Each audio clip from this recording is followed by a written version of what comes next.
ना आपदा में खड़े हुए, ना वाटर कमीशन में जो हम हिमाचल के लोगों के अधिकार की लड़ाई लड़ रहे हैं उसमें खड़े हो रहे हैं। जैसे उन पर दबाव बढ़ेगा तो वॉकआउट की प्रक्रिया भी शुरू होगी। झूठ जितना भी सच से टकराएगा, बार बार टकराता है झूठ, किसी न किसी रूप में बदल कर आता है झूठ, लेकिन जीत सच्चाई की होती है। लेकिन कोरोना वॉरियर के मामले में अभी सरकार ने सोचा कि जब कभी इंटरव्यू हो तो उन्हें कैसे 1 नंबर या 2 नंबर या नंबरों के हिसाब से उनको कैसे एडजस्ट किया जा सकता है। उस दृष्टि से सर दुखी मन से क्या कहना है, वो नहीं अपनी बात को टालने की कोशिश करते हैं। ना आपदा में खड़े हुए, ना वाटर कमीशन में जो हम हिमाचल के लोगों के अधिकार की लड़ाई लड़ रहे हैं उसमें खड़े हो रहे हैं। सिर्फ विधानसभा में किस तरह उनका ध्यान अखबार में उन सुर्खियां बने, उस दृष्टिकोण से वो आज विधानसभा के सत्र में आते हैं। आज तो पहला दिन है, आज तो थोड़ी शांति से बैठे रहे, लेकिन जैसे उन पर दबाव बढ़ेगा तो वॉकआउट की प्रक्रिया भी शुरू होगी। आप आरटीआई डाल के पता कर सकते हैं। अब उनके बोलने से तो कभी हम मान नहीं सकते। मैंने कहा कि 2023-24 में केवल 6600 करोड़ रुपए की कर्ज की लिमिट भारत सरकार ने हमारी अप्रूव की है। बीजेपी के समय 14,000 करोड़ की कर्ज की लिमिट थी 22-23 में, और सारा अवेल किया उन्होंने।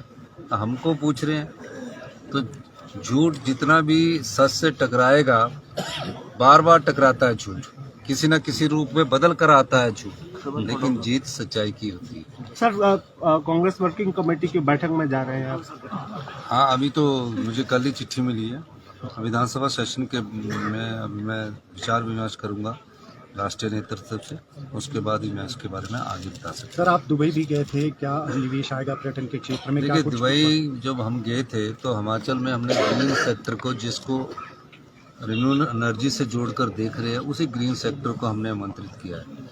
और मैं आपको एक बताना चाहता हूँ कि कांगड़ा के इतिहास में पहली बार सबसे बड़ा पेप्सिको 270 करोड़ रुपए का कारखाना लगाने जा रही है इंदौरा में, जिसका शिलान्यास करने में कल इंदौरा जा रहा है। तो सबसे बड़ा है, ये सबसे बड़ा निवेश है। भारतीय जनता पार्टी के समय इन्वेस्टमेंट मीट होती रही, 36 करोड़ रुपए उन्होंने इन्वेस्टमेंट मीट पर खर्च कर दी है, लेकिन इन्वेस्टमेंट आज तक नहीं आया।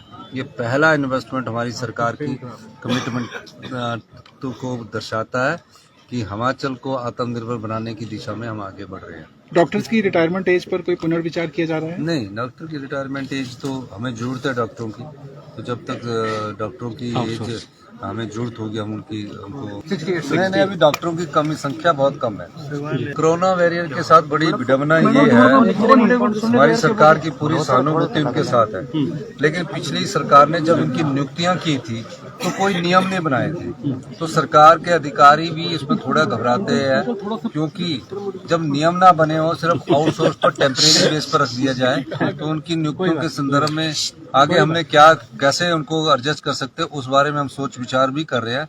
लेकिन कोरोना वॉरियर के मामले में अभी सरकार ने सोचा कि जब कभी इंटरव्यू हो तो उन्हें कैसे 1 नंबर या 2 नंबर या नंबरों के हिसाब से उनको कैसे एडजस्ट किया जा सकता है। उस दृष्टि से सरकार विचार कर रही है। अभी पॉलिसी अभी इस मामले में नहीं बनी है। कौन सी गारंटी मिलेगी? जो भी गारंटियां कांग्रेस ने दी थी सरकार ने। 1 साल में 3 गारंटियां पूरी होगी। 5 साल के लिए हम चुनकर आए हैं, तो 10 की 10 गारंटियां हम पूरा करेंगे। Thank you very much.